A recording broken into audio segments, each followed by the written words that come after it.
Disney did an oopsie. EA did an oopsie. Lori Loughlin did an oopsie. And Will Smith did an oopsie. That makes 2 oopsies for Will Smith. Oopsie doopsie. Good evening, everybody. It's your boy Pleasure Dome here. Welcome back to another episode of JUSTCARP Complaints.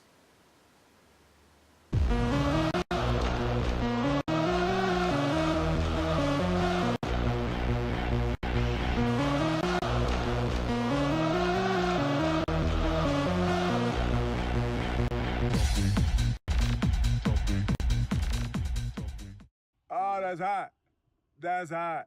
Aladdin is my favorite Disney movie. Disney had introduced to us a brand new story that was unlike anything we had ever seen up to that point.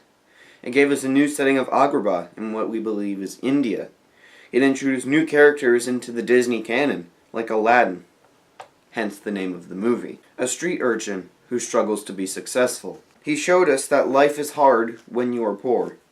However, when you have a bit of love in your heart, you can truly get somewhere in life. Aladdin won 30 awards. It was nominated for Best Picture at the 1993 Golden Globes and grossed over $500 million worldwide. Not only that, but whenever I go to my grandma's house, I usually watch Disney movies because there isn't much to do there. And she has a plethora of Disney movies. I've seen Aladdin 40 times at my grandma's house. So when I saw that Disney is retelling their classic tale, I immediately knew it was a bad idea.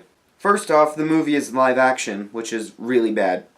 Retelling a story in live action form is just more proof that you're a company that strives off retelling your own movies just for their monetary value. That's what the new Dora movie is being criticized for. The guy that plays Jafar is the one that really pisses me off the most. Because Jafar is like 70 years old in the old movie.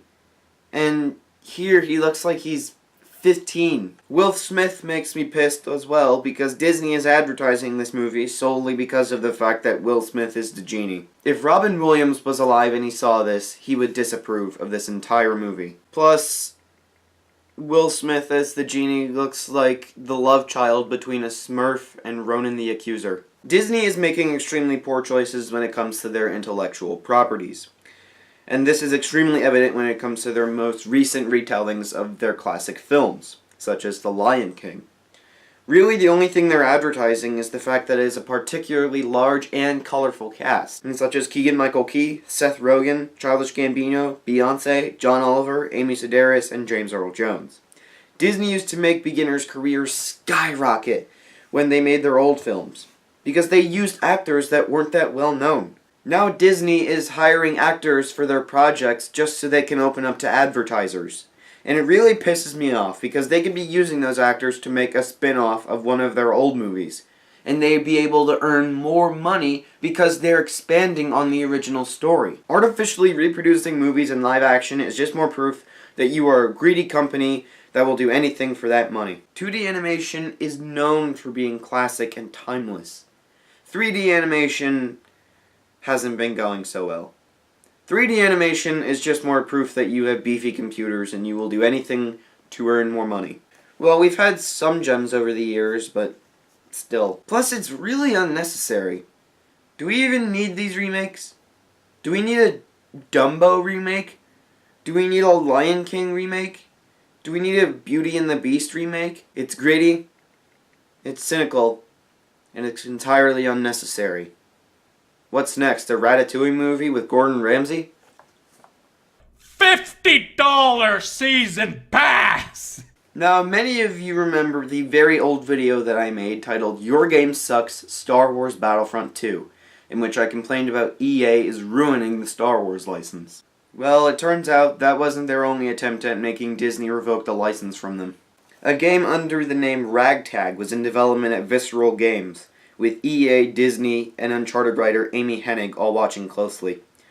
Ragtag was claiming to be a third-person action-adventure linear narrative, with a guy named Dodger being the story's main character. Many people at the EA office claimed that the narrative for Dodger was insanely awesome, and they believed it should go into development as soon as possible. However, they ran into quite a few troubles. The most prevalent being working with EA's in-house engine known as Frostbite 3. It has tools for first-person shooters and first-person action-adventure games like Mirror's Edge. However, it lacked tools for third-person linear narrative games, which was the direction Amy wanted the project to go. So Visceral's team was split in half, with one making Ragtag, and get this, the other making DLC for Battlefield Hardline. Obviously, this did not go well with many of the EA executives, and eventually, because of the falling out, Visceral was closed. EA, if I've said it once, I've said it 600 times. You suck. You had the chance to give us a brand new experience, and you closed one of the most valued game production companies in the country. All because Disney had too much of a creative chokehold over one of their properties. If you don't give us Jedi Fallen Order, I swear, I will have no other choice but to sell my $80 copy of Star Wars Battlefront 2 on eBay. Don't tempt me, EA. Well, I mean, they came out with a trailer for it, so I guess I can't complain too much. This isn't the first time EA has done this sort of thing. Even with a Star Wars game. EA is pretty much the game developer known for closing game studios after acquiring them. In 2007, EA acquired Pandemic Studios, who created the first two games of Star Wars Battlefront. They did this because they wanted full control of the license, and it meant that Pandemic could no longer work with it. Coincidentally, EA closed Pandemic Studios very soon after, laying off 228 employees. All of the workers were absorbed by other game companies not long after, but most people went to 343 Industries to aid the production of Halo 4 for the Xbox 360. Other companies that they shut down included Origin Systems, Bullfrog Productions, Westwood Studios, Black Box, and Maxis, the developers of The Sims and SimCity. If there's one thing EA is known for, like Disney, is that they don't care about story, gameplay, or functional mechanics anymore. They only care about games based on their monetary value, which really sucks. Because imagine how much more money they would make if they made good games. You could even apply BioWare's latest game, Anthem, to this situation. Many people criticized it because it looks like an awesome game on the outside, which it does. I will admit, it does look pretty good on Xbox and PS4. But at the same time, it lacks the proprietary story and refreshing gameplay. And the review scores for Anthem reflect that. So again, much like Disney, EA only cares about that money. Still don't believe me? Listen to this. After EA acquired the Star Wars license in May 2013, they had prepared a teaser video for their reboot of Battlefront at E3 2013, 1 month later after acquiring the license. What this means is that EA put pressure on Disney to give them the Star Wars license, because if they didn't, Disney would lose more profits and what they consider a key property. EA then won the award of Worst Company in America by the Consumerist magazine for the second year in a row. Need I say more? Alrighty lads, that part's over. Now we are going to talk about a topic that is more recent and more infuriating. But I do want the experience of like game days, partying. I don't really care about school, as you guys all know. Many of you already know about this developing story, but I still feel like I should give some context. If you haven't already heard, Lori Loughlin is in big trouble. She and her husband, Massimo Giannulli, paid $50 million to get Olivia Jade into USC. $50 million! Even the top 1% of the top 1% of the wealth knew what was up when that story broke. She's not the only one, though. 33 wealthy families tried to buy their children into elite schools. And it offends me on every level. And this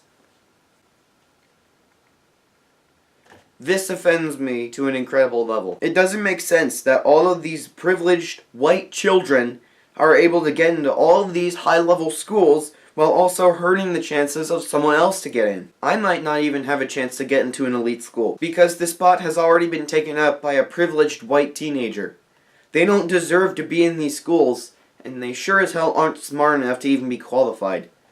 But all of these rich parents think their child is the center of the universe, and because they have the money to do whatever they want, they have the chance to send their kids to a school that they would have no chance with whatsoever if they were broke. And I think that's one problem I have with the American monetary system nowadays, is that the rich are getting richer and have outstanding privileges we as middle-class people only dream of. This is another example of the incredible wage gap in our country.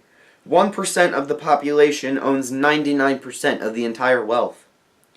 This is a major issue, and with this remaining true, these incidences will still happen. I hope Lori is forced to watch reruns of Full House in jail. Especially the ones with Kimmy Gibbler in them. Because she sucked. Hey everybody, thank you so much for watching the 4th episode of JUSTCARP COMPLAINS. The 3rd episode will be down in the description. Please be sure to subscribe for more makeup tutorials that make you look slutty. And if you like this video, give it a like and consider sharing it with your friends.